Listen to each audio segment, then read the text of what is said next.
नमस्कार प्रिय मित्रों, स्वागत है आपका अपने चैनल पर। प्रिय मित्रों, आज की कहानी बहुत ही ज्ञानवर्धक है और एक नहीं जीवन की 4 सीख देती है। तो आप लोग अपना अमूल्य समय निकालकर इस कहानी को स्वयं सुने और अपने बच्चों को भी सुनाएं। साथ ही साथ इस चैनल को सब्सक्राइब अवश्य करें। तो आइए समय को ज़्यादा व्यर्थ न करते हुए इस प्रेरणादायक कहानी को सुनते हैं। प्राचीन समय की बात है।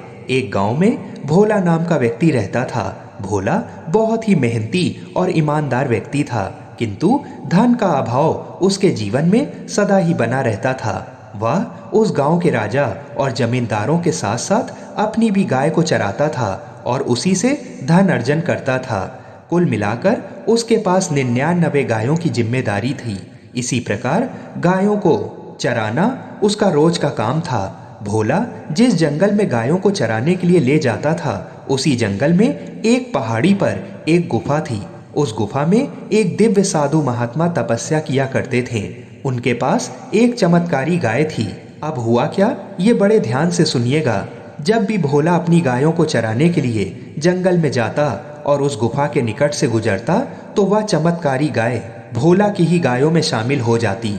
लेकिन इस बात का पता भोला को बिल्कुल भी नहीं चलता था। और जब जंगल में सभी गाय चारा खाती, तो वह चमत्कारी गाय भी उन्हीं के साथ चारा खाती। और जब शाम को भोला अपनी सभी गायों को लेकर लौटता, तो वह गाय चुपके से फिर उसी गुफा में चली जाती। ऐसा कई दिनों तक होता रहा, किंतु भोला को इसकी भनक तक ना लगी। एक दिन दोपहर के समय जंगल में जब सभी गाय चारा चर रही थीं, तो भोला भी वहीं पर बैठा विश्राम कर रहा था। और अचानक ही उसके मन में आया तो वह सभी गायों की गिनती करने लगा। किंतु गिनती करते करते जब अंत में उसने गिनती पूरी की, तो गायों की संख्या 99 की जगह 100 निकली। भोला ये देखकर चकित रह गया। फिर उसने कई बार इसी प्रकार गायों की गिनती की और हर बार संख्या 100 ही निकली। ये देखकर वह अचंभित हुआ कि उसको तो 99 गायों को चराने के पैसे मिलते हैं, किंतु ये एक गाय की संख्या बढ़ कैसे गई।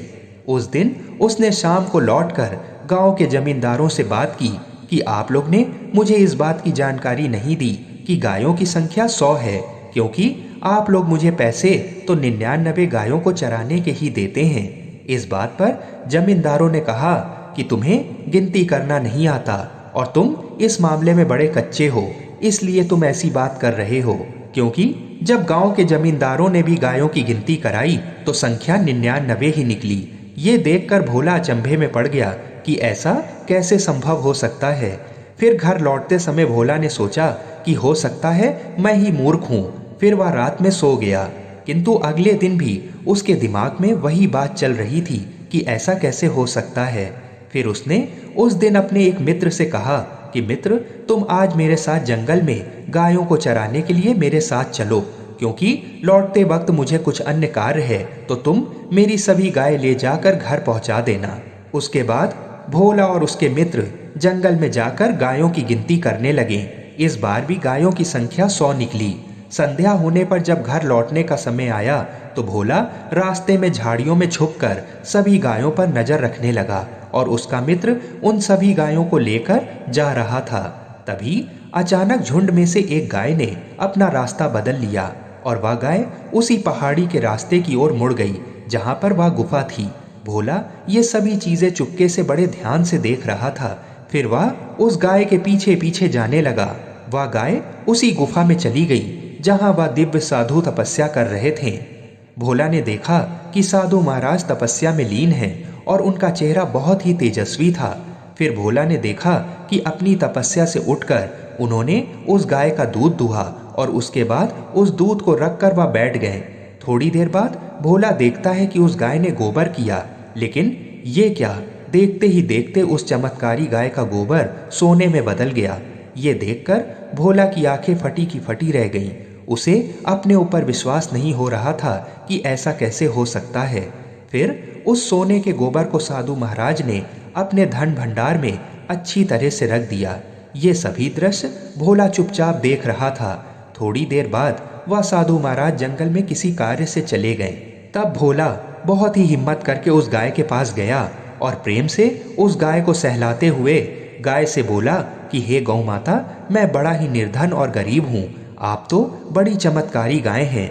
मैं जब अपनी सभी गायों को जंगल लेकर जाता हूँ तो आप भी मेरी गायों के साथ शामिल हो जाती हैं, किंतु मुझे पैसे तो केवल 99 गायों के ही मिलते हैं। इसलिए हे गौ माता, मुझ पर भी अपनी कृपा करिए। उसकी बात सुनकर वह चमत्कारी गाय भी बोल उठी और भोला से कहने लगी, भोला, मैं जानती हूँ कि तुम बहुत ही परिश्रमी और ईमानदार हो और अपनी सभी गायों का बहुत प्रेम पूर्वक पालन पोषण करते हो, इसलिए मैं तुमसे बहुत प्रसन्न हूँ। इसलिए आज से जब भी मैं गोबर करूँ तो उस गोबर को तुम उठाकर ले जाना। ये सुन भोला कहने लगा कि हे गौ माता, मैं इस गोबर का क्या करूँगा, ये मेरे किस काम का। तब गाय माता कहने लगी कि मेरा गोबर कोई साधारण गोबर नहीं है, ये गोबर सोने का बन जाता है और इस गोबर को अगर तुम प्रतिदिन ले जाओगे तो बहुत ही जल्द तुम्हारे सभी कष्ट दूर हो जाएंगे और तुम धनी बन जाओगे, किंतु ये बात किसी को भी ना पता लगे। ऐसा सुनकर भोला उस चमत्कारी गाय का गोबर लेकर अपने घर गया और जैसे ही घर में उसने प्रवेश किया वैसे ही वह साधारण सा दिखने वाला गोबर सोने का बन गया। ये देखकर भोला बहुत ही प्रसन्न हुआ। अब प्रतिदिन का ये नियम बन गया था कि जंगल में जब भी वह चमत्कारी गाय गोबर करती तो भोला उस गोबर को उठाकर शाम को अपने घर ले आता। ऐसा प्रतिदिन चलने लगा और कुछ ही दिन में भोला एक धनी व्यक्ति बन गया। अब धीमे धीमे उसने जमींदारों की गायों को चराना बंद कर दिया और केवल उस चमत्कारी गाय के गोबर को वह प्रतिदिन अपने घर लाने लगा। कुछ दिन बीतने के बाद भोला वह गलती कर बैठा जो उसे नहीं करनी चाहिए थी। उसने ये राज अपनी पत्नी को बता दिया, जबकि उस चमत्कारी गाय ने भोला को ऐसा करने से मना किया था। भोला स्वभाव से भी बहुत भोला था और उसे इस बात का ज्ञान न रहा कि वह कितनी बड़ी गलती कर रहा है। इस प्रकार दिन बीतते गए और भोला बहुत धनी बन चुका था।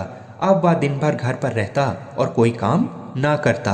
पूरे गांव में ये चर्चा का विषय बन गया कि भोला दिन दूनी रात चौगनी इतनी तरक्की कैसे कर रहा है।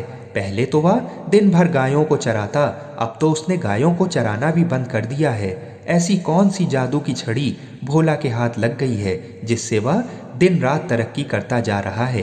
पूरे गांव में सभी लोग यही सोचते और आपस में चर्चाएं किया करते। गांव के सभी लोग अब भोला पर दिन रात नजर रखने लगे और भोला भी इस चीज की परवाह नहीं करता था कि उसे कब किस समय कौन कौन देख रहा है। भोला जब भी गाय की पूजा करता तो भी उसे लोग देखते और जब वह भोजन करता तब भी लोग उसे चोरी छुपे देखा करते और यहाँ तक कि जब रात में वह अपनी पत्नी के साथ विश्राम कर रहा होता तो भी लोग उसे देखते और यही सोचते कि शायद ही उनको ये चीज़ का पता लग जाए कि भोला के धनी होने का कारण कहाँ पर छुपा है। भोला की इन्हीं सभी हरकतों को देख उस चमत्कारी गाय ने अब भोला को गोबर देना बंद कर दिया। धीरे धीरे भोला के पास जितना भी धन था वह खत्म होने लगा और एक समय आया जब भोला पहले से भी ज़्यादा गरीब हो गया और उसके पास हर चीज़ की कमी हो गई। भोला फिर से निर्धन हो गया और चिंतित और परेशान रहने लगा।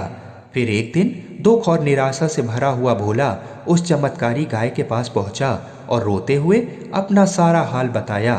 फिर उस चमत्कारी गाय ने कहा कि मैंने जिस जिस चीज़ों को करने से तुम्हें मना किया था तुमने वही किया, यहाँ तक कि तुमने अपना दैनिक कार्य भी करना बंद कर दिया और तुम आलसी हो गए।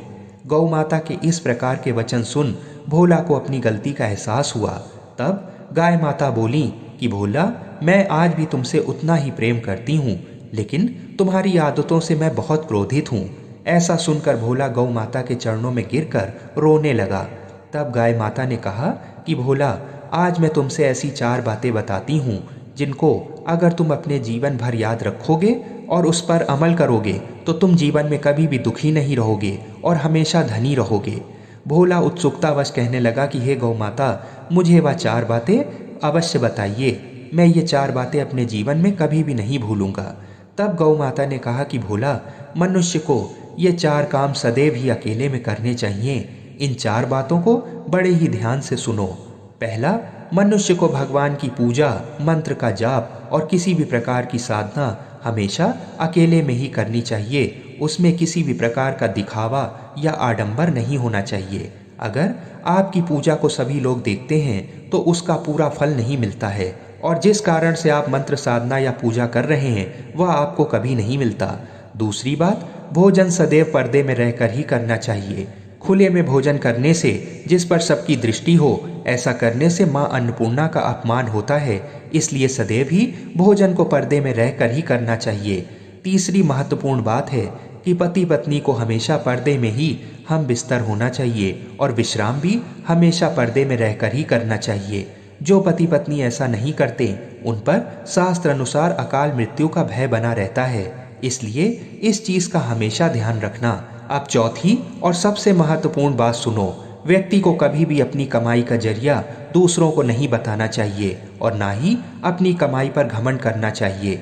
जो व्यक्ति अपनी कमाई और उस कमाई का जरिया दूसरे लोगों को अहंकार वश बताता है, हो सकता है थोड़े दिन में वह कमाई का जरिया ना रहे और कोई दूसरा व्यक्ति उस पर कब्जा कर ले।